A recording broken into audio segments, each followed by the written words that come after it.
Hola a todos y todas, ¿cómo están? Muy bienvenidos a este nuevo capítulo de Cirugía al Día. Soy Wenceslao Seger, cirujano, y hoy tenemos un tremendo capítulo con una gran invitada. Pero antes de presentarle al doctor Diego Marín. Hola a todos, ¿cómo están ahí? Saludos a los que nos escuchan en el auto, en pabellón, en la tele, en algún lugar. Estamos muy contentos hoy día, tenemos un gran tema, un tema que es polémico, que es desconocido, que es raro, así que yo creo que va a ser muy bueno y vamos a compartir otras cosas con ustedes. Wences, te pregunto. Estoy bien. Oye... no va a ser la pregunta de cómo ha estado la familia. Asumo que tu familia bien, los niños también, por acá también, así que nos vamos a saltar esa. Oye, lo rico es que hoy día vamos a tener una conversación distendida, relajada, tan relajada como hacer un turno con las nuevas zapatillas Heroes. Oh, excelente, sí. Oye, agradecemos un montón a todas las zapatillas. a la gente de Heroes, claro. Que nos auspicia y que está comprometida con la educación quirúrgica y con este proyecto, así que muchísimas gracias. Tecnología anti-slip. Bondlight.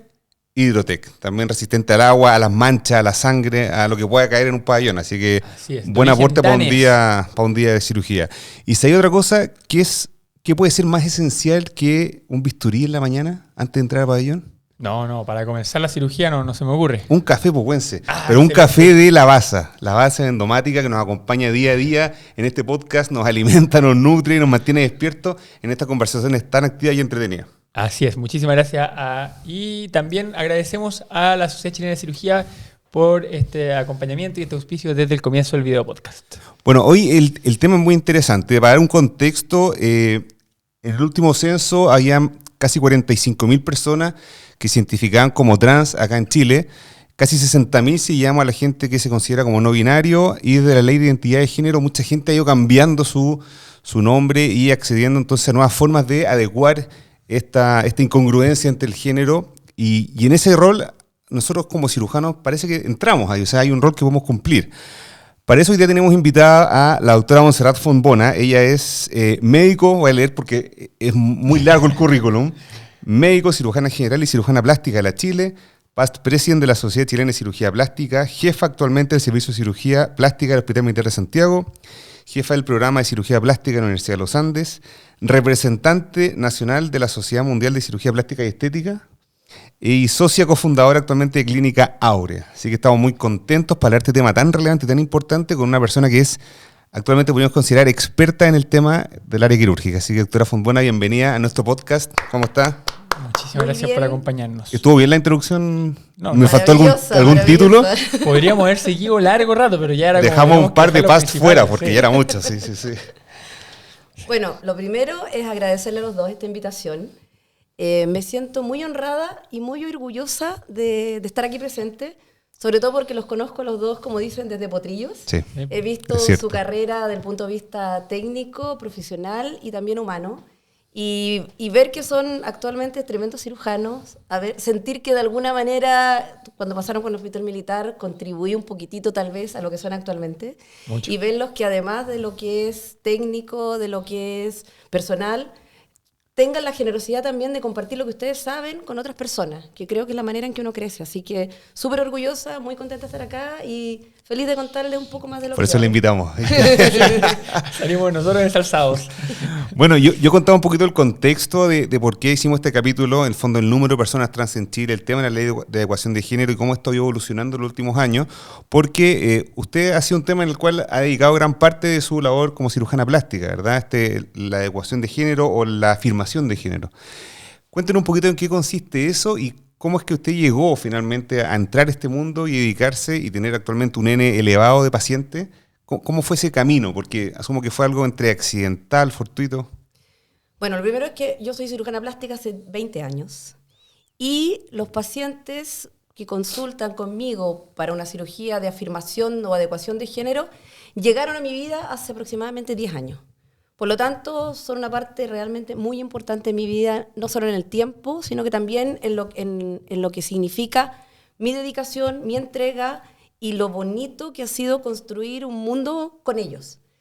Lo primero que uno debería entender es que aquí llamamos pacientes trans. Hablamos de que normalmente tenemos pacientes que son cis, que se identifican como hombre o como mujer.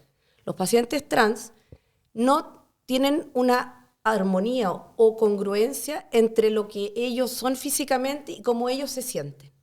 Y a esto se le llama incongruencia de género. que en el fondo quiere decir que los pacientes nacen, por ejemplo, con un género femenino, pero se identifican como hombres. A esos pacientes los llamamos transmasculinos. O nacen con un género masculino, pero se identifican como mujeres. A esas pacientes las llamamos transfemeninas. Y tenemos además pacientes que son no binarios, que quiere decir que, por ejemplo, nacen con un género femenino, pero no desean tener las mamas y mantienen sus características, su nombre y todo lo que es el relacionarse como mujeres, pero no desean tener mamas. Entonces, esto significa que de partida uno tiene que tener una capacidad de entender realidades que no son las que tradicionalmente se enseñaban o se les contaban a las personas, y entender el trasfondo de todo esto. En ese contexto, mi experiencia partió con un paciente que me llegó al hospital militar hace el año 2016, que quería, es un trans masculino, y lo que quería era operarse las mamas, hacerse una mastectomía. Y la verdad es que en ese momento yo no tenía ningún conocimiento al respecto, y conversando con otros colegas y buscando médicamente cuál era la mejor solución, me encontré con la doctora María Mañana, cirujana mama del mismo hospital, quien ya había tenido una experiencia previa en otro hospital, y conversamos con el paciente, lo operamos. Y ese paciente quedó tan feliz que le contó a otro paciente, y empezamos a recibir pacientes que querían hacerse mastectomía fundamentalmente. La gran mayoría son hombres, pero yo también tengo pacientes que son transfemeninas. Y empezamos de a poco nosotros a saber más, a leer más, a aprender más y a trabajar en forma multidisciplinaria con otras áreas para lograr lo que actualmente tenemos, que es un equipo que trabaja en forma coordinada, integrando múltiples especialistas, acogiendo y acompañando a estos pacientes en lo que yo llamo que es un proceso, porque esto no termina ni comienza con la cirugía, es una historia de vida, en la cual nosotros somos una parte de esta historia de vida, y lo que nosotros hacemos contribuye a que estas personas puedan expresarse y sentirse como realmente se han visto y se han sentido interiormente toda su vida. Claro. Ahora, yo le preguntaba fuera de cámara antes, porque estamos acostumbrados nosotros como cirujanos a ver las cosas técnicas. O sea, llega un caso o nos le enseñaron en su formación a tomar decisiones y ejercer. Ahora, a usted le llegó este caso y asumo que se preguntó, bueno, ¿y puedo operarlo? ¿Debo operarlo? ¿En qué momento una persona que está en esta transición se tiene que operar efectivamente? ¿Hay ciertos criterios que cumplir antes de tomar esta decisión? ¿Cómo fue ese proceso? ¿Cómo fue el ir descubriendo este nuevo mundo, por así decirlo? Hace 10 años lo que había de conocimiento era muy poco. Era muy poco a nivel de Chile y a nivel internacional también. En Chile existía una vía de adecuación para este tipo de pacientes, que eran como ciertas directrices a nivel del Ministerio de Salud, que todavía está vigente y que se ha ido modificando, pero tenía ciertas directrices muy someras y muy básicas del punto de vista de una evaluación psicológica o del punto de vista psiquiátrico, si es que fuera necesario, una evaluación del punto de vista de la mama, evaluar las condiciones generales de los pacientes para plantearse una cirugía. Entonces nosotros adoptamos esta vía que ya estaba publicada y sobre esta empezamos a ir aprendiendo, incorporando conocimiento, incorporando técnicas quirúrgicas, y ahí siento yo que la cirugía plástica es un pilar importante que puede ayudar mucho a estos pacientes porque tenemos muchos conocimientos de distintas técnicas que sumadas hacen que los resultados sean exponenciales y muy diferentes a los que uno podría lograr en otras instancias. Entonces, en ese contexto, empezamos a operar a estos pacientes y los pacientes empezaron a llegar. Y empezaron a llegar por otros pacientes, por colegas de psicólogos, psiquiatras, endocrinólogos, kinesiólogos, que también nos derivaban pacientes. Y poco a poco hemos ido construyendo un mundo que es muy bonito, donde cada persona que recibe al paciente desde el primer momento hasta la persona que finalmente es la que lo ayuda en la cirugía, en el proceso, nosotros como médicos, los kinesiólogos, los dermatólogos para manejar cicatrices, la verdad es que cada uno es un eslabón fundamental de que los pacientes se sientan acompañados. Mire, oiga doctora, y en estos ya 10 años que lleva en la cirugía de afirmación de género, ¿cuáles han sido como las principales barreras, dificultades que usted ha visto, tanto, no en lo quirúrgico, sino que en la percepción de los colegas cirujanos, en incorporar esta cirugía a los hospitales, en la percepción que tienen sus colegas en general? Y también, por ejemplo, ¿cómo fue la incorporación de esta cirugía a cirugía plástica? Porque usted dice que como cirujano uno tiene más herramientas de repente como cirujano plástico para esta cirugía, pero en el fondo, ¿cómo fue que esta cirugía llega a la cirugía plástica? Bueno, yo diría que las principales barreras, la falta de conocimiento, la falta de educación y los prejuicios. Falta de conocimiento porque se sabía muy poco, era algo que relativamente nuevo, que si uno lo mira siempre ha existido, pero se tenía muy poca información respecto a lo que realmente los pacientes sienten, lo que los pacientes viven, los problemas que tienen ellos en la vida por discriminación, por falta de educación de las personas con las que se relacionan. Segundo, esta falta de educación de quienes trabajamos en el área médica, porque estamos acostumbrados a ciertos patrones establecidos. Y aquí los patrones establecidos son muy diferentes. Y uno tiene que tener una capacidad de escuchar al otro, de entender lo que el otro desea y de también ponerse al servicio del otro, que parece muy básico en la medicina, pero aquí se aplica 100%. Y la tercera barrera tiene que ver con los prejuicios. Los prejuicios desde, por ejemplo, cómo tratar a un paciente, cómo dirigirte al paciente, que es un prejuicio que existe y que con el paso del tiempo ha ido disminuyendo y las personas también han ido entendiendo que tú estás tratando con un ser humano y el ser humano tiene el derecho a decidir cómo quiere que lo traten. Y que en el fondo tú tienes que alinearte con la percepción que él tiene de sí mismo. Si se percibe con un hombre, como un hombre, por ejemplo, y su nombre social es de hombre, lo vas a tratar como un hombre y no lo vas a tratar como una mujer. Y eso significa que es entender el proceso y entender lo que realmente es este ser humano. Cuando uno es capaz de comprender todo esto, todo fluye. Y fluye en forma auténtica y espontánea. Los pacientes lo sienten y se sienten muy a gusto, porque saben que tú estás en sintonía con ellos. Ahora, me llama la atención, y lo que conversamos antes también, en toda la conversación, si bien es una conversación de cirujanos, sale mucho el tema del trato del paciente, el trato respetuoso, el trato humano. Y en ese sentido quería preguntarle qué particularidad usted encuentra específico en la relación médico-paciente en estos casos y que difiere tal vez de la relación médico-paciente en otro tipo de cirugía que usted realiza. Creo que aquí lo principal, tal como te decía, es escuchar sin juzgar. Que de alguna manera es algo que al ser humano intrínsecamente le cuesta mucho, porque del minuto que yo estoy hablando, tú estás juzgando lo que yo digo. Entonces, el escuchar sin prejuicios, el ponerse en el lugar del otro, el empatizar con otros, son valores fundamentales que hacen la diferencia en el manejo, en el trato, en todo. Y que hacen que de alguna manera los pacientes también se alineen contigo, del punto de vista de entender lo que tú eres capaz de hacer, lo que tú no puedes lograr y cómo lo vamos a ir logrando juntos. Y usted contó, bueno, esto partió con un caso, ese caso derivó en otros casos, después otro especialista, y hoy en día usted nos contaba que tenía un volumen, ¿cuál es el número de pacientes operados? Tengo aproximadamente 180 pacientes operados actualmente. Son muchísimos. En este momento, 2026, ¿cuál es su estado actual en respecto a esta cirugía y su relación con el ambiente, digamos, nacional de estos pacientes que están en esta transición, ya sea con psicólogo, endocrinólogo? ¿Cómo se mueve esto? Para nosotros entender un poco. Bueno, actualmente el conocimiento, tanto desde el punto de vista profesional como técnico, se ha ido ampliando, ha ido creciendo. Y este es un tema que específicamente nosotros en el área de la cirugía plástica es un tema que yo ya he presentado en muchos congresos, tanto nacionales como internacionales. Mi experiencia junto con todo mi equipo, y hemos ido avanzando en la medida de que hemos ido viendo que los pacientes consultan más, se informan mucho, saben mucho, pero tienen también mucha información errónea, porque hay tantas fuentes que se confunden. Entonces es muy importante que uno como especialista tenga la información correcta, sea precisa y trate de hacer lo mejor posible para el paciente. Y también le enseña a las nuevas generaciones. Esto no partió conmigo, partió muchos años antes, pero era algo que se hacía como en distintas instancias con volúmenes más pequeños. No había tantas pautas con las cuales uno guiarse, si bien incluso todavía no hay muchas pautas, pero de a poco ha habido un interés creciente de los cirujanos plásticos, de las nuevas generaciones. Si uno mira, por ejemplo, a nivel de estadística internacional, los residentes de cirugía plástica, en algunas publicaciones en que se han hecho encuestas y todo, ellos manifiestan un creciente interés por aprender más y formarse más en relación al tema para hacerlo de la mejor manera posible. Lo mismo en otras áreas que tienen relación con esto, endocrinología, psiquiatría, psicología.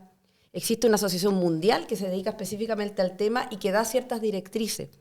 Por lo tanto, es un tema que ha ido creciendo científicamente, técnicamente, pero también del punto de vista humano. Sí, usted mencionaba que no hay pauta, pero asumo que en su ejercicio, ya con 180 pacientes operados, tiene ciertas como, no sé si un criterio, un checklist o un proceso desde que el paciente llega hasta que finalmente se opera. ¿Nos podría contar un poquito cómo es ese proceso?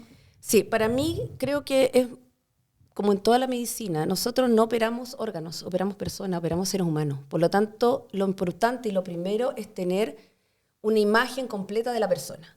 ¿Cómo está la persona como ser humano completo? Es decir, del punto de vista psicológico, del punto de vista endocrinológico, del punto de vista físico, la mama, del punto de vista de los exámenes. Por lo tanto, para mí, reuniendo un poco todo lo que hay de conocimiento, mi manera de plantearme frente al paciente es, primero, una conversación donde yo conozco al paciente, sé lo que hace, sé la vida que ha tenido, los problemas, las dificultades, me interiorizo mucho de lo que es él o ella como persona. Segundo, todos mis pacientes yo les pido evaluación por psicólogo o psiquiatra. Si bien no es algo que esté establecido por libro que tenga que hacerse, yo les digo, no estoy pidiendo una evaluación que me diga que eres trans, estoy pidiendo una evaluación que me diga que psicológicamente estás en las mejores condiciones para cirugía que va a cambiar tu vida. Del punto de vista endocrinológico, lo mismo, saber que endocrinológicamente están bien. En el caso de la cirugía de mama, por ejemplo, saber que la mama no tenga un quiste, un nódulo, ningún problema. Y exámenes generales. Y dentro de esto, en la conversación a veces aparecen otras cosas. Puedo pedir evaluaciones, por ejemplo, complementarias, hematólogo cuando tienen algún riesgo de sangramiento, u otro tipo de evaluación, de manera que todo complemente para que la cirugía sea lo más segura posible y que el resultado sea el mejor posible. Sí, perfecto. Oiga, doctora, ¿y cirugía en menores de edad? ¿Eso en qué está? ¿Se puede? ¿Se recomienda? ¿Se sugiere? ¿Son más estrictos los criterios? La cirugía en menores de edad, como toda cirugía plástica o en el contexto de lo que nosotros que hacemos, tiene que ser una cirugía que tenga una evaluación adecuada, una evaluación precisa, en que todos estos factores uno tiene que analizarlos en forma muy detallada. ¿Por qué? Porque esto no es como que un proceso de que yo decidí que me voy a operar de un día para otro, sino que tiene un proceso que tiene que ir acompañado. Y el acompañamiento en este contexto es fundamental. Por lo tanto, ¿se pueden operar pacientes menores de edad? Sí. Pacientes seleccionados, en los cuales uno ya sabe que tienen un grado de madurez, que tienen una historia de vida, que tienen un seguimiento, que han tenido un acompañamiento que determina que efectivamente ellos ya están 100% o 99% claros y seguros de lo que están decidiendo, que tienen también un soporte familiar, que tienen una red de apoyo, se operan. Yo más o menos debo tener un 5 o 7% de mis pacientes son menores de edad.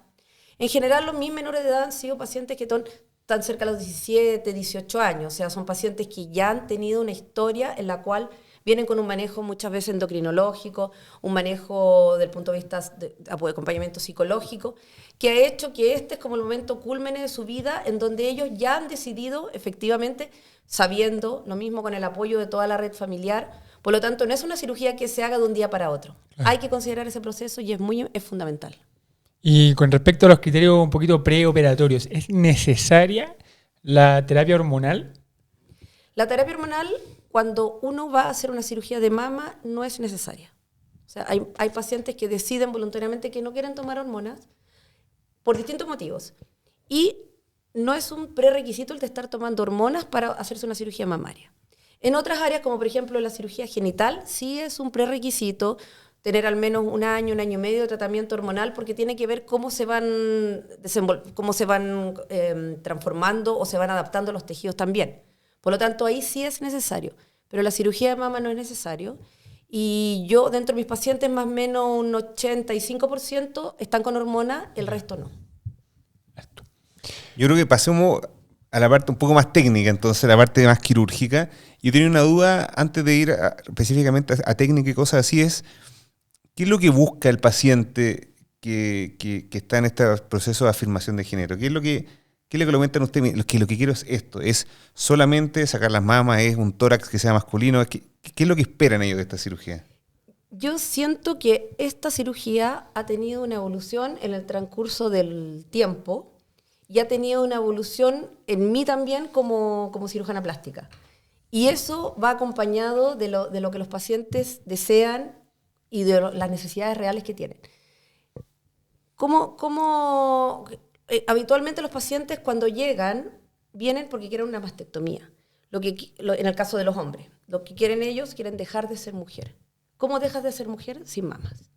En el caso de las pacientes femeninas, específicamente en la mama, lo que ellas desean es tener un mayor aumento de volumen mamario que lo que tendrían si solamente tomaran hormonas. Eso es más o menos el gran grueso de los pacientes que yo veo. En los pacientes que son pacientes hombres, la mastectomía, ellos entienden que es sacar la mama. Y tienen mucha información respecto a diversas técnicas, dónde va la cicatriz, cómo se puede hacer. En general, en mis manos yo utilizo 2 técnicas. Una de ellas es la periareolar, que saca la mama con una cicatriz alrededor de la areola. Y esa técnica yo la utilizo para mamas pequeñas que no tienen gran exceso de volumen o que no tienen mucha piel suelta. No sirven mamas más grandes porque habitualmente queda tejido y uno tendría que hacer una segunda cirugía para corregir eso. En todas las otras pacientes que tienen mamas que son grandes, caídas o tienen mucho exceso de piel, en ese caso lo que hago es una cicatriz que se llama doble incisión, que significa que es una cicatriz que va en el surco y que en el fondo es como que amputa la mama, saca la mama completa. ¿Hasta dónde? Hasta la clavícula, sacamos todo lo que hay de mama. Y al cortar, levantar y sacar la mama, posteriormente bajamos este tejido y eso genera una cicatriz en el surco. Y la areola y pezón la injertamos en forma y tamaño masculino, que está relacionado con el borde del pectoral y que tiene un tamaño entre 2 a 2,5 centímetros de diámetro, ubicado en una posición estratégica, que es la distancia, que es más o menos la distancia normal dentro del promedio de los tórax masculinos. ¿Qué es lo que yo voy incorporando? He incorporando varias cosas, detalles técnicos, porque en la medida que uno va operando a los pacientes, se va dando cuenta que hay cosas que puede hacer mejor. Y si tienes las herramientas para hacerlo, ¿por qué no hacerlo? Entonces, en ese contexto, ¿qué es lo que yo he incorporado? He incorporado la ayuda de la liposucción y de la lipoinyección. Entonces, lipoaspiro las zonas adyacentes, como por ejemplo la parte lateral de la mama, el rollito de acá arriba, la parte lateral del abdomen, y esa grasa la inyecto en el pectoral. Con lo cual lo que hago es que el pectoral toma un aspecto masculino. Por lo tanto, estamos logrando que el tórax pasa de ser un tórax femenino, ya no a ser una mastectomía, sino que a ser un tórax masculino. Y en los últimos años he incorporado además la inyección, en casos seleccionados, de grasa en lo que son los deltoides y el trapecio. Con lo cual ya no estamos hablando de un tórax, sino que estamos hablando de una remodelación corporal superior masculinizante. Y que da un aspecto mucho más armónico, porque como ustedes saben, el tórax de los hombres es más una forma triangular que recta o con curvas, y que finalmente hace que los pacientes también se sientan mucho más a gusto con su cuerpo, porque efectivamente hay una armonía. Claro. Oiga, doctora, y así como existe también entonces esta masculinización del tórax, que ya nos explicó un poquito la técnica, ahora, ¿cuál es el equivalente ahora a un tórax feminizante? O sea, ¿cuáles son las características de un tórax femenino y de un trans femenino? ¿Qué es lo que busca el trans femenino ahora? Femenina. Las pacientes transfemeninas que buscan tener un mayor desarrollo de mamario que sea armónico con el tórax que tienen. Como el tórax es una estructura que es más ancha, porque en su origen el cuerpo es masculino, lo que buscan es que esta mama tenga una forma, una proyección y un volumen que sea acorde a este tórax. Y en ese contexto lo más frecuente que se utiliza son prótesis mamarias. Prótesis con diferentes volúmenes dependiendo del tipo de tórax, de lo que la paciente realmente busca. Y adiciono mucho la lipoinyección y la liposucción. Podemos lipoinyectar algunas zonas como para... Piensa que el tórax aquí no tiene mayor volumen, entonces hay que colocar una prótesis buscando cómo expandir un tejido. Y a veces hay zonas donde hay distintas adherencias que recuerdan un poco lo masculino, por lo tanto podemos suavizar eso con grasa. Y al mismo tiempo lipoaspirar zonas, como por ejemplo la parte lateral, la parte del abdomen, de forma que todo el cuerpo tome una forma más curvilínea. Podemos lipoinyectar en otras zonas, como por ejemplo glúteos, de manera de armonizar el cuerpo y hacer que las líneas sean más suaves y más femeninas. Y el resultado es increíble, o sea, de verdad que las hormonas ayudan mucho, pero no logran un volumen final grande. Y el complementarlos con estas 2 técnicas, la prótesis y la grasa, hace que finalmente todo el cuerpo se armonice. Claro. Ahora, tengo una pregunta, no sé si es muy tonto lo que estoy diciendo. ¿Estos procesos de armonización masculina y femenina requieren en el tiempo una rearmonización? O sea, a los 3 años ven porque lo volvemos a armar, o algo que uno lo hace una vez y queda...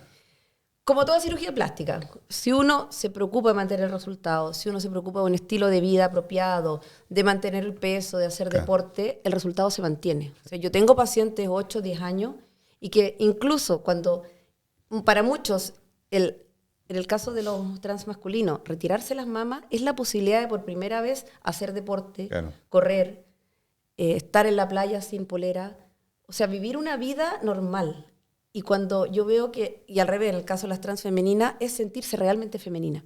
Entonces, cuando cuando hay un cambio físico que acompaña la sintonía que ellos ya están teniendo como personas, se motivan, hacen deporte, empiezan a desarrollar más músculos, empiezan a desarrollar una forma que es acorde a la identidad de género que ellos expresan. Entonces los resultados son increíbles, o sea, de verdad que tú los ves cuando se ponen las pilas, como decimos nosotros, 2, 3 años después, es otra persona. Pero es la persona que realmente ellos querían ser y cómo se sentían por dentro. Oye, doctora, y pucha, voy a retroceder como 20 minutos, pero en el fondo, ¿qué porcentaje de sus pacientes o en general es del trans que se opera es hacia lo masculino y hacia lo femenino? ¿Cómo se distribuye eso? De los míos, yo tengo, la gran mayoría de mis pacientes son masculinos. Es lo que más hay en general. ¿Por qué? Porque la paciente trans femenina muchas veces con la hormona logra un cierto aumento de volumen mamario. Claro, por lo tanto, la prioridad en estas pacientes en general tiende a ser más bien la cirugía de la parte genital, más que la parte mamaria. Al revés, en el caso de los hombres, por mucho que tomen hormona, las mamas no se van a achicar ni van a desaparecer. Claro. Y es lo que los limita mucho en el vida de vivir. Entonces, por eso que la gran mayoría son más bien transmasculinos. Ahora, efectivamente los pacientes pueden consultar tanto conmigo como cirujanos de mama, cirujanos de otras ginecólogos, etc. Por lo tanto, hay también una dispersión en cuanto a qué especialistas consultan. En lo que es cirugía de mama o transfemeninas, claro, hay más dispersión de consultar con otras áreas. Pero lo que es mastectomía, sobre todo en lo que yo hago específicamente, que es remodelar un tórax, los pacientes acuden más bien a especialistas que tienen esta capacidad de poder juntar varias técnicas para lograr el mejor resultado final. Excelente. Por lo tanto, por eso es que tiende a haber más grupo de hombres. Ya, y siguiendo esa misma línea, entonces la terapia hormonal es más frecuente en el trans femenino.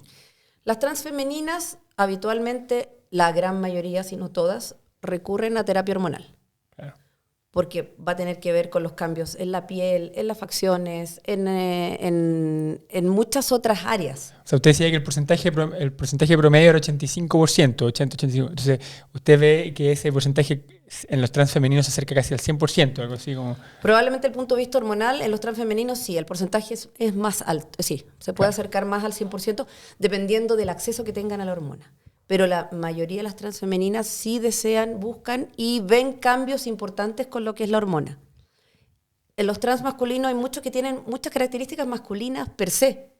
Y a muchos les complica un poco la hormona porque produce acné, produce otras patologías, hay que estar cuidando otros órganos cuando uno está con hormona. Por lo tanto, muchos simplemente no desean la hormona.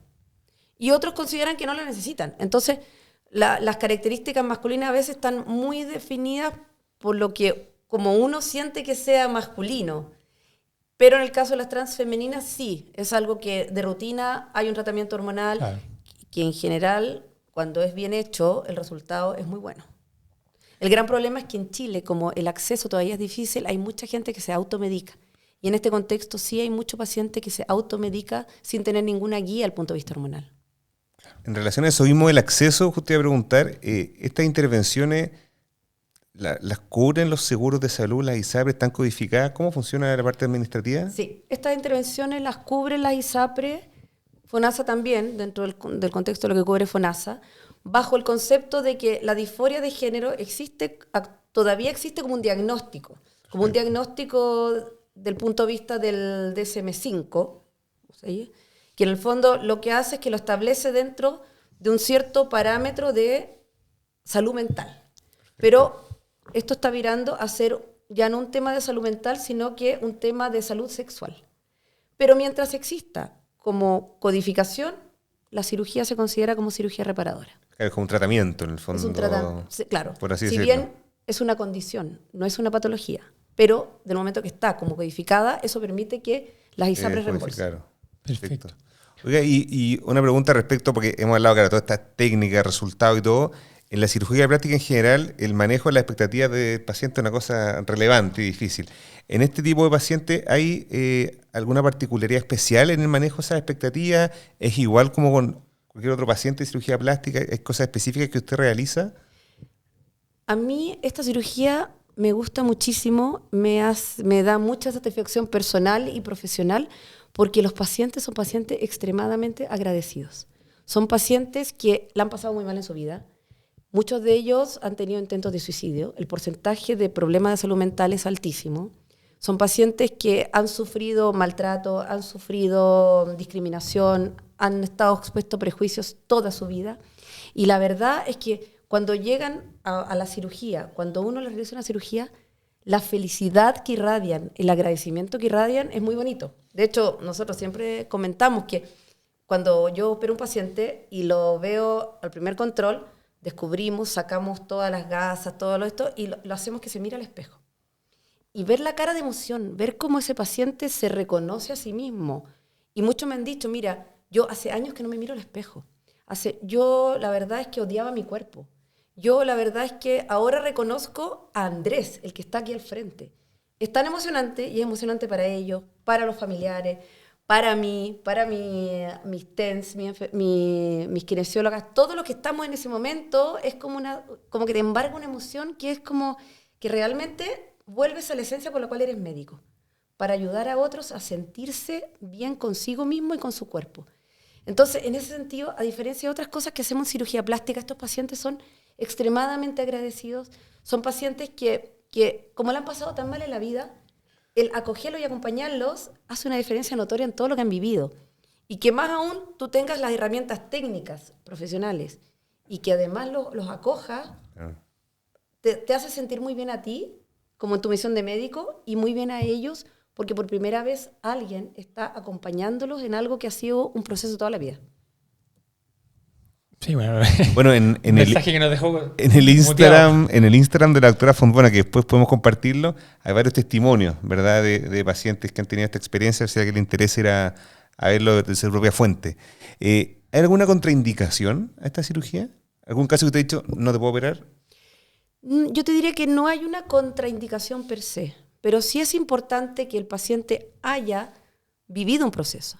No. Existen ciertos parámetros. Uno de ellos es el que se habla de experiencia de vida real, que quiere decir que el paciente haya tenido un periodo previo viviendo la vida real con el sexo con el que se identifica, con un nombre acorde social, con una forma de vestirse, con una forma de actuar, con una forma de relacionarse con el resto que sea congruente con el sexo que siente o con la identidad de género que siente. Y eso es importante. Yo he tenido algunos pacientes los cuales he dicho, mira, creo que no es el momento. Y ha tenido que ver con esto, de no tener una experiencia de vida real que sea congruente con lo que me está planteando. En otros casos ha habido temas en los cuales yo he visto que la madurez del paciente para enfrentar un proceso que significa cambiar completamente tu vida no ha sido la adecuada por diversos factores. A veces son procesos que no han evolucionado como corresponden. Y en esos pacientes yo le he dicho, esperemos un tiempo, te veo en un tiempo más, te voy acompañando, te voy ayudando a que vayas dilucidando ciertas cosas que todavía tienen que procesarse.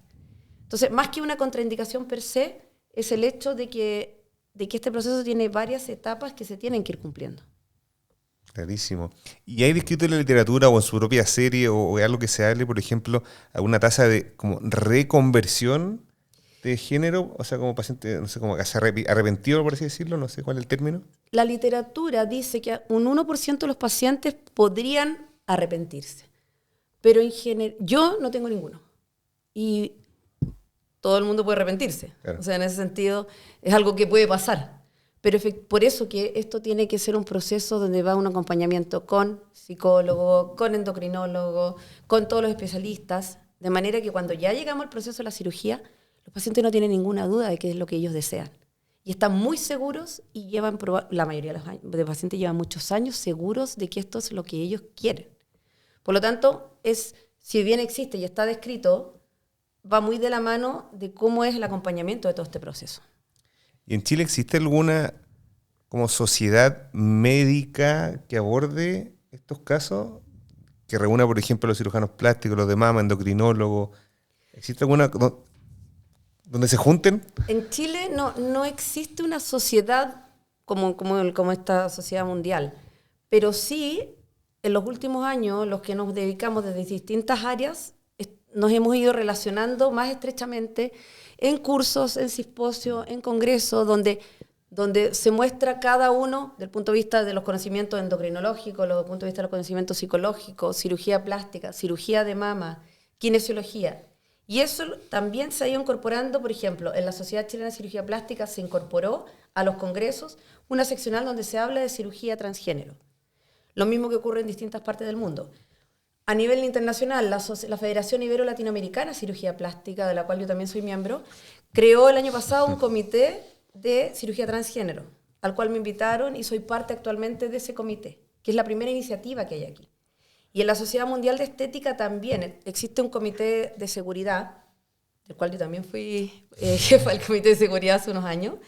Y el comité de seguridad, una de las áreas que está desarrollando es la cirugía transgénero, es decir, parámetros de seguridad para realizar esta cirugía lo mejor posible. Por lo tanto, sí hay iniciativas de trabajo integral, que es lo que uno busca. Excelente.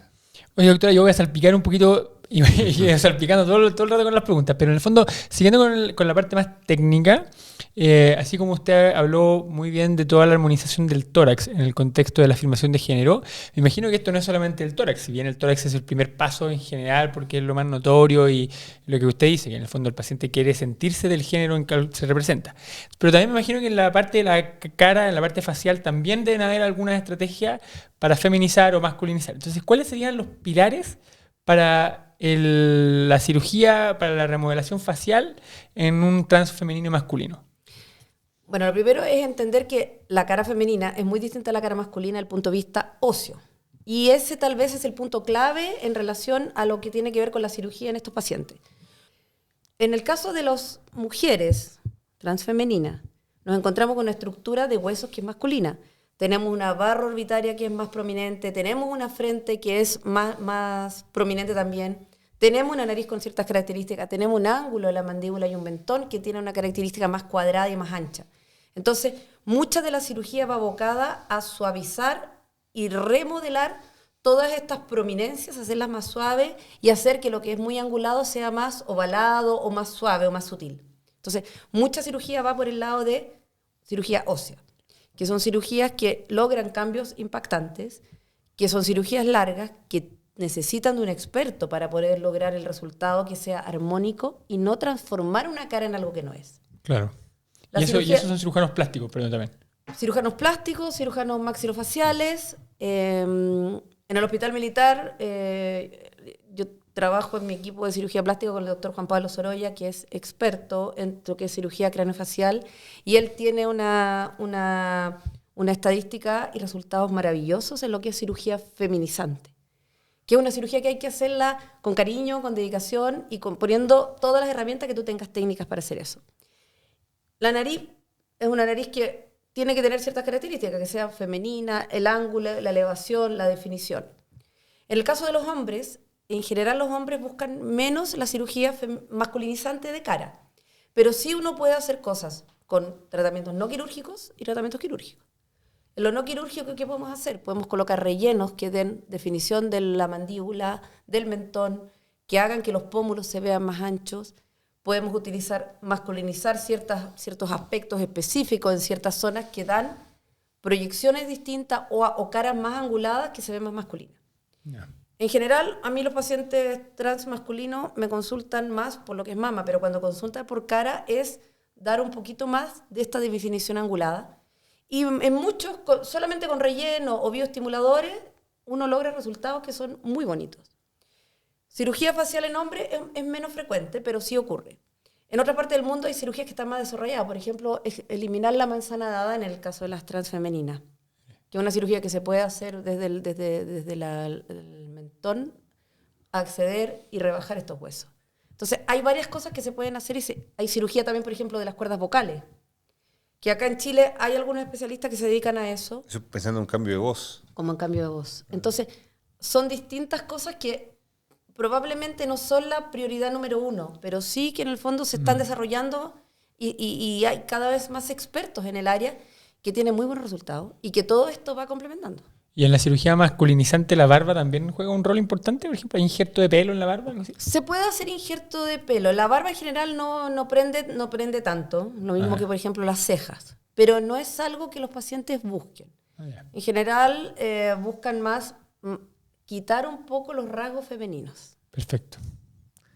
Doctora, y bueno, ya avanzando en el proceso quirúrgico, las complicaciones de estas intervenciones, principalmente enfocándonos en lo que es el tórax, pero también en lo facial, ¿cuáles son las complicaciones más frecuentes? ¿Qué es lo que uno espera ver? En el caso de los transmasculinos, en el tórax, las complicaciones tienen que ver con la técnica, la cirugía propiamente tal, que es una cirugía en la cual sacamos toda la mama, sacamos más tejido que lo habitualmente podemos sacar en otra cirugía de mastectomía incluso, y adicionamos liposucción, o sea, hacemos una cirugía que tiene un cierto grado de complejidad importante. Tenemos temas que tienen que ver con riesgos de complicaciones, riesgos de infección. ¿Por qué? Porque a veces hay pacientes que tienen acné. El acné significa bacterias. Más riesgo de contaminación, sobre todo si tienen acné en el tórax. Entonces hay que tratar eso previamente. Tenemos más riesgo de sangramiento. Y ese riesgo de sangramiento se asocia a diversos factores. Y generalmente es una sumatoria de factores. Uno de ellos es la hormona. Aparentemente tiene un rol en que pudiera haber mayor posibilidad de sangramiento. Segundo, muchos pacientes son veganos-vegetarianos. Los veganos-vegetarianos consumen cosas que los que no somos veganos-vegetarianos pueden tener más riesgo de sangramiento.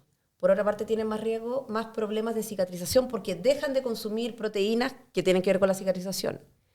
Muchos pacientes toman medicamentos antidepresivos, ansiolíticos, y esos también tienen más riesgo de sangramiento. Un número importante de pacientes fuma marihuana, y la marihuana es vasodilatadora, tiene más riesgo de sangramiento. Y hay otros que a veces tienen encubierto algunos problemas de coagulación. Entonces hay que hacer una historia, una anamnesis muy bien hecha para poder determinar si hay algunos riesgos. Entonces, específicamente yo a mis pacientes les digo siempre, mira, yo te voy a preguntar algo que te va a hacer sentir incómodo, pero es una manera de yo recabar información.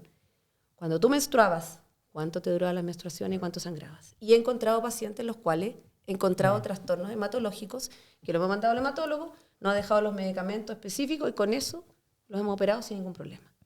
Pero son cosas que uno, en la medida que se va interiorizando y va viendo lo que va pasando, se da cuenta que hay cosas que tienes que manejarla como médico, específica. Claro.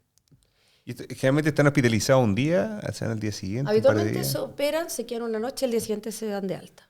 Y al día siguiente empiezan con kinesiología postoperatoria, que es una parte importante y que para mí ya no es algo optativo, sino que es parte del proceso de recuperación.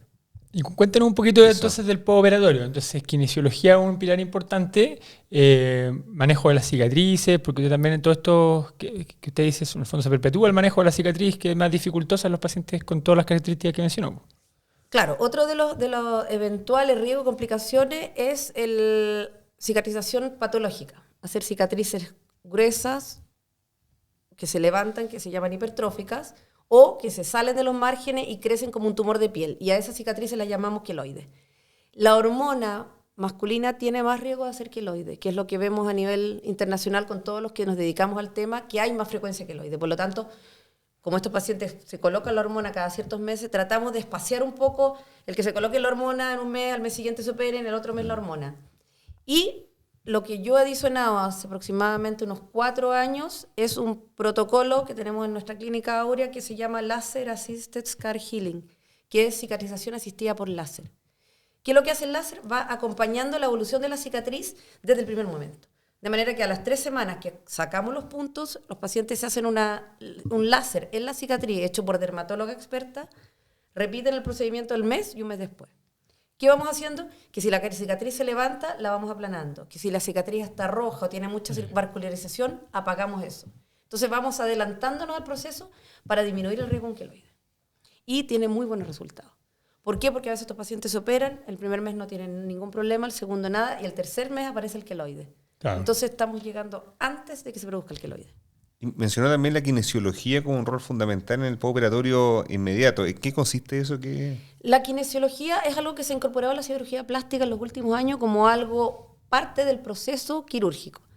La kinesióloga, ¿qué hace? Lo que hace es que es drenar el líquido que se va reteniendo para hacer que el edema, que es la hinchazón, se vaya reabsorbiendo a través de distintos canales linfáticos, con lo cual alivia la molestia, disminuye los moretones, disminuye la posibilidad de que se haga fibrosis o endurecimiento y el resultado sea más parejo y sea más pronto. Y al mismo tiempo le van enseñando a moverse, porque esto no se trata de estar tieso, entonces los pacientes tienen que empezar a movilizarse sin temor, en forma segura. Y por otra parte, algo súper importante, que es un feedback continuo con nosotros, porque la kinesióloga lo ve prácticamente todos los días, hasta que yo lo veo. Yo lo voy viendo una vez a la semana, la kinesióloga lo ve todos los días, día por medio. Si hay algo que esté ocurriendo en el intertanto, me lo va contando, lo voy evaluando y va calmando mucho también la ansiedad. Porque efectivamente con toda la cirugía plástica estos pacientes vienen con una dosis importante de ansiedad, claro, de querer resultados pronto, de no saber si es normal o no es normal lo que me pasa. Y en ese sentido las kinesiólogas son un pilar fundamental de feedback y de contención. Mire, bueno, yo creo que ha sido una conversación muy extensa, en mucho detalle, con mucho contenido, así que muchas gracias, doctora. Y ahora ya queríamos hablar un poquito de algún, como más testimonio del paciente. ¿Hay algún caso que a usted, por ejemplo, le haya marcado? Usted, como decía Diego en su Instagram, recopila bastantes testimonios, pero alguno que usted, como prácticamente la más, en el fondo, reconocida en esta área en Chile actualmente, que le haya marcado. Sí, mira, se me vienen a la mente 2 o 3 cosas que son muy diferentes en sí, pero que ejemplarizan mucho de lo que uno hace y lo que los pacientes ven. Un paciente una vez me dijo, me regaló una de estas espadas de luz, así como de Star Wars. De Star Wars. Y yo la miro y le digo, ¿y por qué me traes esto? Que es como una luz, una linterna. Entonces me dice, doctora, porque esto representa lo que para mí usted significa. Usted le dio luz a mi vida. Mire. Y fue muy bonito porque efectivamente muchos pacientes tú ves eso y tú ves que es como que tienen una nueva luz que irradian algo muy diferente a lo que tú viste cuando recién llegaron. Otro paciente me dijo una vez, doctora, creo que le voy a decir algo que usted tal vez nunca se ha dado cuenta, pero usted ha salvado a muchos pacientes como yo. ¿Salvado de qué? Salvado del suicidio, salvado de perderse en muchas cosas, de perder como el rumbo de la vida. O sea, en el fondo esto es como ayudarlos a nacer nuevamente en el cuerpo que ellos siempre quisieron tener, seguros, confiados, con autoestima, con coherencia, con identidad, y hacerlos sentir seguros de lo que son, 100%. No solamente por dentro, sino que por fuera también. Tú ves que cambian la postura, se ven distintos, se visten distintos, se expresan distintos. Y el tercer caso muy bonito también es un paciente que yo lo conocí porque lo había operado otro colega, y ese otro colega había hecho una cirugía que había quedado con exceso de piel, no se veía tan bien estéticamente. Yo corregí eso, el paciente me presentó a su señora, después lo seguí viendo los dos, atendiendo a los dos, después me contó que estaban en un proceso de fertilización in vitro para ser padres, y un año después vino un día expresamente a mi consulta con su esposa a presentarme a su hijo. Ah, mire, qué buena. Y fue muy bonito porque en realidad fue como que vinieron a contarme que efectivamente yo era una parte importante de sus vidas. Sí. Entonces, este hijo era la culminación de todo lo que ellos habían buscado ser como pareja y que me venían como a agradecer el haber sido, como te decía yo, un grano de arena en este mundo que efectivamente había sido adverso, pero que ahora ya estaba fluyendo todo lo que ellos querían. Qué lindo. Qué lindas situaciones, sí, qué gratificante. En ese sentido, y pensando si nos están escuchando tal vez pacientes, futuros pacientes o cirujanos recientes, ¿qué es lo que viene para el futuro en esta área quirúrgica? ¿Qué son nuevas tecnologías técnicas? ¿Hacia dónde va la cosa? Lo que viene ahora es de alguna manera continuar integrando distintas áreas. Continuar con un tratamiento que sea multidisciplinario en distintos lugares. No solo, ¿por qué? Porque no, es muy difícil encontrar un lugar donde tú tengas todo, donde tengas todos los especialistas. Lo ideal sería tener todo integrado en un solo centro, en un solo lugar donde tú atiendas al paciente en forma integral. Si bien los servicios públicos tratan de hacerlo, pasa muchas veces que estos pacientes que se operan de las mamas no tienen cabida, porque en un sistema público no es prioridad. Porque no es un tumor, no es un cáncer, entonces la prioridad termina siendo mucho después que el resto y se pasan muchos años y de toda la vida esperando una cirugía. Por lo tanto, lo que viene el punto de vista de acogerlos es crear más instancias multidisciplinarias donde tú puedas manejarlo. Del punto de vista nuestro como especialistas, lo que viene es integrar nuevas técnicas. Todas las técnicas que tienen que ver, por ejemplo, en el caso mío, yo ocupo la liposucción con Vaser. El Vaser lo que hace es ultrasonido y ayuda a retraer la piel, a encoger la piel, hace que la liposucción sea menos, sangre menos, sea más fácil, sea menos dificultosa. Entonces, y hay otras técnicas, otras tecnologías que también van manejando la piel, por ejemplo, ayudando a la mejoría de la piel, a retraer más la piel. Todo eso que está ya establecido en otras áreas, como el contorno corporal, se incorpora a estos pacientes, en los cuales tú estás también esculpiendo un cuerpo para lograr un desafío que a veces puede ser incluso mayor, porque estás trabajando con estructuras óseas que no vas a cambiar, por lo tanto tienes que tratar de hacer que todo lo que venga alrededor de esta estructura sea armónico con el cuerpo. Perfecto. Oiga, doctora, ¿y qué consejo le diría usted a los residentes de cirugía plástica, de cirugía general, a los internos, a los alumnos, a todos los que nos escuchan en el fondo en relación a esta área? ¿Qué consejo le haría que tener en consideración esto no puede faltar a la hora que tú atiendas a estos pacientes? Eso. Yo diría que el principal consejo al tratar a estos pacientes es ser auténtico, es ser humano. O sea, en el fondo, escuchar, no juzgar, tratar de evitar los prejuicios que uno trae de la vida y de todo lo que a uno le han enseñado para poder ponerte en el lugar del otro, la empatía. Creo que es lo primero y lo más importante, empatizar con la otra persona. Si tú no logras empatizar con la otra persona, no te dediques a este tema. Porque no es justo, ni se lo merecen los pacientes, de que tú estés haciendo algo que tú no estás haciendo porque realmente crees en eso. Yo creo que eso es el consejo más importante y es algo que los pacientes sienten. Cuando sienten que se sienten acogidos, cuando sienten que tú realmente los entiendes, todo fluye. Son pacientes que entienden todo lo que tú les estás diciendo, bajan su ansiedad, son capaces de enfrentar eventuales riesgos y complicaciones porque se sienten acompañados. Entonces creo que aquí lo más importante, antes de la técnica, es lo humano. Y después viene todo lo que uno sepa del punto de vista técnico y todas las herramientas que tú tengas al servicio de hacer algo que sea el mejor resultado posible, pero siempre velando por la seguridad. Bueno, doctora, muchas gracias. Ya para ir cerrando el capítulo, gracias por compartir con nosotros toda esta información de un tema que me parece que para nosotros personalmente y para mucha gente que nos está escuchando es un tema desconocido, medio tabú, desconocido. No se trata formalmente de repente de los programas de formación, entonces encuentro que es abrir una ventana a algo que es una realidad y usted está haciendo ya con harta experiencia. Antes de cerrar, tenemos una pequeña dinámica que ya es clásica en los capítulos, que la idea es para conocerlo un poco más a usted y que pueda ahí enganchar con el público. Son varias preguntas cortitas y le cae una respuesta estilo así como pimponeando. Entonces, la primera pregunta es, ¿a qué figura de la medicina, viva o muerta, invitaría a un café para conversar? ¿A quién invitaría yo? Sería al doctor Mario Garcés, que es un cirujano plástico chileno que actualmente tiene 102 años y que es uno de los líderes de la cirugía plástica, tanto chilena como a nivel internacional.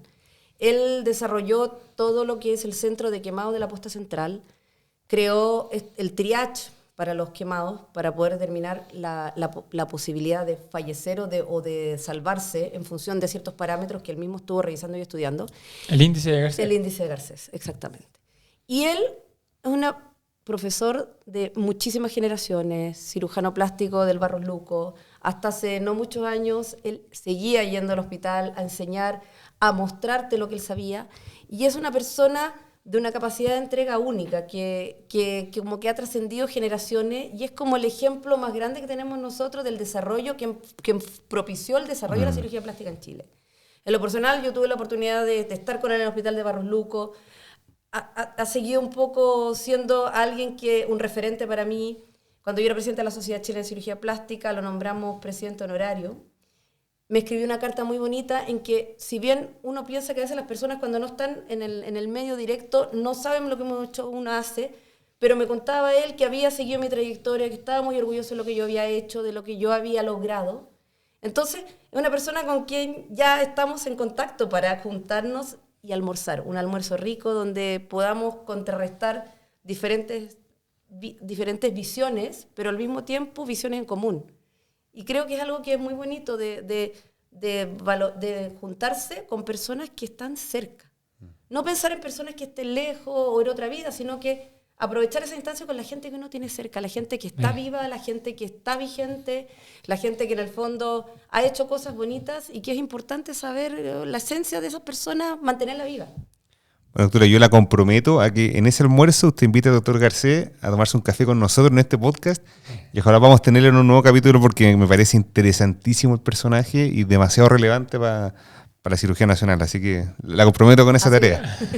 Ok, siguiendo con este ping-pong y esta dinámica, ¿tiene alguna cábala usted antes de entrar a pabellón o alguna canción así que no pueda faltar en su cirugía? Mira, la verdad es que desde el punto de vista de canción, yo todo lo que sea menos metálica o rock pesado, feliz. Yo escucho de todo. Ningún problema, feliz. Y a veces los residentes me dicen, doctora, ¿puedo poner esto? Sí, feliz. Ya. Yo te diría que hay una cábala mía que tiene que ver directamente con los pacientes. Yo cuando el paciente o la paciente se está quedando dormida, y esto para todos mis pacientes, yo le digo, mira, le tomo la mano y le digo, mira, quédate dormida pensando en algo bonito, porque vas a despertar en esa misma dinámica. O sea, duérmete feliz para que despiertes feliz. Mire. Y la verdad es que se quedan dormidos así, o sea, como que en el fondo se quedan dormidos como sabiendo que están acompañados, que me estoy preocupando de ellos, pero que a la vez estoy preocupado de su bienestar emocional. Y cuando despiertan, despiertan felices, porque se acuerdan que yo les dije, duérmete feliz para que despiertes feliz. Y eso lo hago con todos mis pacientes. Como Muy bueno. tonicamos. Que como toda la cábala, sí. ¿Cuál es su hobby o actividad favorita para desconectarse del estrés del día a día? Mira, mi hobby, yo te diría que son dos hobbies. Uno, viajar. Me encanta viajar. Y los congresos me gustan por lo científico, pero me encantan por la posibilidad de viajar, de ir a otro lugar, de conocer otras realidades, otras personas. Es algo que me encanta. O sea, si yo pudiera viajar, sería muy feliz. ¿Y destino favorito? Y destino favorito... Se la puse difícil. Es viajar por el concepto de viajar, Por el concepto subirse y de viajar. O sea, partir a yo otro me subo lugar. al avión y no Y es feliz. pregunto para dónde va. Yo ya estoy arriba del avión, estoy feliz. O No sea, importa para dónde está más vaya. feliz que el paciente despertando la anestesia. Y lo otro que no es un hobby, pero es algo que me produce mucho, un agrado mucho, es compartir tiempo en familia. Aunque sea, no sé, mira, arráncate un ratito, vamos a comer una pizza, o hagamos algo, inventemos algo, vamos al cine. Es algo que me hace sentir muy bien, como que me saca un poco de nuestro diario vivir, de nuestras pasiones que consumen tiempo, que nos hacen muy felices, pero que a veces hace como que te margina un poco el resto del mundo. Es como volver al mundo real, es el mundo emocional, es el mundo que te nutre. Que yo creo que es lo mismo que les pasa a ustedes. Entonces, más allá de un hobby, es como nutrirte de una energía distinta. O sea, viajar en familia ya es una cosa... Máximo. Sí. Y, a ver, ¿cuál es el mejor consejo que usted ha recibido en su vida? ¿Quirúrgicamente dices tú? Cualquiera. O sea, yo te diría que en lo que es lo que nosotros hacemos, el mejor consejo, que es como yo veo la vida con los pacientes, es que si bien somos cirujanos, somos especialistas, nosotros no operamos órganos, operamos seres humanos, operamos personas. Y cuando tú vives la medicina desde la persona a todo el resto, es muy distinto. Porque también la satisfacción tuya es muy distinta. Porque uno se puede sentir feliz de que soy el cirujano que mejor hace esta cirugía. Pero cuando tú sientes que los pacientes realmente te dan un abrazo de corazón o te dan las gracias porque hiciste algo que a veces puede ser una cirugía muy pequeña, eso te nutre mucho más que el éxito profesional de que publicaste el último trabajo. Claro. Y creo que ver la medicina así, como de que efectivamente nosotros estamos operando seres humanos integralmente, hace que la medicina la veas y la vivas distinta todos los días. Oye, en esa misma tónica, ¿hay algún consejo o recomendación que usted le gustaría darnos a nosotros o al público, pero que no tenga nada que ver con medicina? Yo te diría que es algo que a mí me ha costado bastante, es aprender a decir que no. Aprender a decirle que no a los colegas, a los pacientes, a otras A personas. los cargos en directorio. A los cargos de directorio. Eso no lo ha logrado para nada. No. Aprender a decir que no es un muy buen consejo. Sin sentir que por eso tú dejas o pierdes oportunidades, o dejas de ser tú, o dejas de hacer algo. Y que tiene que ver con el darte tiempo para ti mismo. Porque lo que nosotros hacemos es tan apasionante, nos encanta, disfrutamos mucho, nos olvidamos si es de día, de noche, ahora mismo. Yo no sé si afuera es de día o de noche. Y lo he pasado increíble, podría estar 1000 horas conversando con ustedes. Pero también es importante darte un tiempo para ti. Un tiempo que realmente... Y tú verás lo que haces en ese tiempo. Pero darte tu tiempo y que el resto también se dé cuenta de que tú eres un ser humano también. Tienes su tiempo, tienes un momento en que no quiero, no. Claro. Y respetar eso. Pero eso parte por uno, decir, no, Sí, paremos. qué difícil es. Y eso Toda es muy razón. difícil, porque lo nuestro es muy difícil porque lo que hacemos nos apasiona. Tal cual. Bueno, aprendizaje quirúrgico, lecciones de vida, tuvimos de todo en este capítulo, así que nuevamente, doctora Fontbuena, le agradecemos su presencia, su buena onda y todo lo que compartió con nosotros. No sé si quería agregar algo Sí, más antes de cerrar. ¿Dónde la encontramos, doctora? Si quieren comunicarse con ustedes, si quieren contactarla, si quieren encontrarla, si quieren... ¿Dónde ustedes la pueden pillar? A mí donde me pueden pillar físicamente, en Clínica Aurea, que está ahí en Juan 23, en Vitacura, el Hospital Militar. Y bueno, tengo mi Instagram, que es doctora Fonduana. Excelente, así que ahí para todos el tremendo contenido que publica la doctora en su Instagram, todos la invitamos a seguirla y también por supuesto a seguir el podcast, a seguir Cirugía al Día en Instagram, en YouTube, en Spotify y bueno, agradecerles por todo, agradecerle a la doctora por supuesto nuevamente y agradecerle a todos por haber llegado a este punto escuchándonos. También, perdón, agradecemos a Heroes que nos auspicia con la zapatilla y a Café La Asta también que nos mantuvo vivos durante los turnos y durante los cansancios. Y eso, síganos, acuérdense de darle like, comentar, nosotros leemos todo lo que nos escriben porque de eso también se va nutriendo esto con ese fin de generar como una comunidad en la cual todos nos sintamos parte y podamos participar a través de Cirugía al Día. Así que... Eso pues, doctora, ¿algo más que agregar? Muy agradecida de la oportunidad de compartir con ustedes nuevamente, que son yo les dije, 2 personas maravillosas y es un agrado estar con ustedes en la instancia que sea. Y por otra parte, por haberme invitado a hablar de este tema, que es un tema que por muchos años fue tabú, que es un tema que todavía está en crecimiento y en desarrollo, queda mucho para aprender, pero teniendo la disposición, teniendo las ganas, la verdad es que es muy rico compartir esta experiencia y también hacer que otras personas se acerquen al tema y que también los mismos pacientes. Sí, po. Busquen. Eso, claro. No, busquen, aunque la búsqueda se demore, si uno busca y llega y se guía por las personas indicadas, siempre van a tener un resultado que va a ser positivo, bueno, y van a lograr ser lo que ellos quieren ser. Así es. Nada más que decir. Con ese mensaje nos despedimos a todos. Muchísimas Síganos gracias. todos. Síganos, Gracias nos vemos. por todo. Chao, que estén muy bien. Oye, muy...